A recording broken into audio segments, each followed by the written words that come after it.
Bismillahirrahmanirrahim. Fi'l madi o'tgan chaq. Fi'l madi istin o'tgan chaqda bildirетін kalimadır. Yani söz söylеудің алдын істеп кеткен білдіреді. Орды десе, орды деген сөз аузымыздан шыққанымыздан бұрын орып қойған. Ал осы шақ деген сөйлеп атқан кезде істеліп атса, мысалы, ұрып жатыр десек, сөйлеп атқан кезде ұрып жатыр деп, ол ұрып жатады. Ал егерде сөз сөйлегеннен кейін ол істейтін болса, ұрады дегеннен кейін, ұрады деп айтқаннан кейін ба ол ұрады, сол сөз келер шақ деп айтылады екен. Ол екі бөлімнен тұрады, екі қисымнан тұрады дейді. Қисым деген бөлік деген сөз. Біріншісі мәлім, екіншісі мәчхүл. Мәлім дегеніміз істеушісі белгілі, ал мәчхүл деген істеушісі белгісіз. Мысалы, ұрды десе ол мәлім. Өйткені ұрды зәйд деп айтамыз, амрон. Дораба зәйдун амрон. Зәйд амрды ұрды. Ал ұрылды десек, ол мәчхүл деп айтылады. Ұрылды зәйд амрон. Дуриба зәйдун. Дуриба амрон. Амр ұрылды десек, амр ұрылған біз білеміз, бірақ оны кім ұрғаны белгісіз болып қалады. Сол сияқты ылды, осы ылды дегеннің бәрі не болады? Мәчхүл болады. Мысалы, дораба бұл мәлім, ұрды деген. Дуриба ұрылды деген бұл мәчхүл. Катаба жазды деген бұл мәлім, кутиба жазылды деген бұл мәчхүл.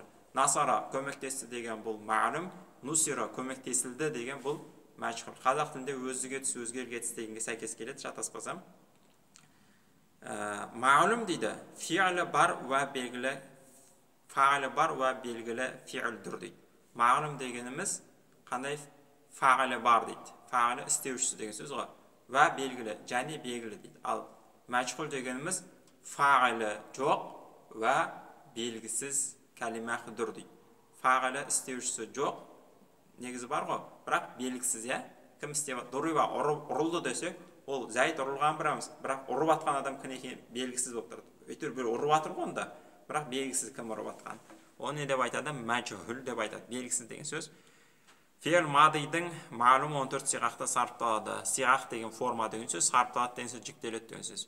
Фи'л мади қанша формада жіктеледі? 14 формада жіктеледі екен. Дораба ұрды бір еркек, дораба ұрды екі еркек, дорабу ұрды олар көп еркектер. Мына кестені жаттаймыз. Мына кестені естейміз. Мына кестені жаттау керек біз. Мына кестені. Міндетті түрде. Айтпесе болмайды.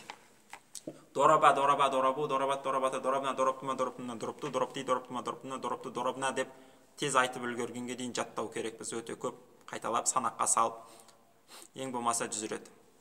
Дораба ұрды ол бірер, дораба ұрды ол екер, дорабу ұрды олар көберлер, дорабат ұрды ол бір әйел, дорабата ұрды ол екі әйел, дорабна ұрды олар көп әйелдер. Дорапта ұрдың сен бірер, дораптыма ұрдың сен екер, дораптым ұрдыңдар сендер көберлер, дорапти ұрдың сен бір әйел, дораптыма ұрдыңдар сендер екі әйелдер, дораптынна ұрдыңдар сендер көп әйелдер, дорапту ұрды мен, дорабна ұрды олар. Деген сияқты не істеуіміз керек? Жаттауымыз керек. Бұл формулаға тек қана дораба емес, осы формулаға кез келген сөзді салсақ, осылай сарыптала береді. Мысалы, катаба жаздыны да осылай айтуға болады. Катаба жазды ол бірер, катаба жазды екер, катабу жазды олар көберлер, катабат жазды ол бір әйел, катабата жазды ол екі әйел, катабна жазды олар көп әйелдер, катапта жаздың сен бірер, катаптыма жаздың сен екер, катаптын жаздыңдар сендер көп әйелдер, катапти жаздың сен бір әйел, катаптыма жаздыңдар сен екі әйел, катаптынна жаздыңдар сендер көп әйелдер, катапту жаздым мен, катабна жаздық біз деген сияқты кез келген сөз сарыптаймыз. Мысалы, насара көмектесіз. Насара, насара, насару, насарты, насарты, насарна, насарта, насартыма, насартын, насарту, насартыны, насартыны, насарту, насарна деп айта береміз. Кез келген сөзді. Бұл дорабаға не істейміз? Кез келген сөзді сала береді екенбіз. Сол үшін осы кестені жаттаңыздар. Уахир дауан, алхамдулиллахи роббил аламин.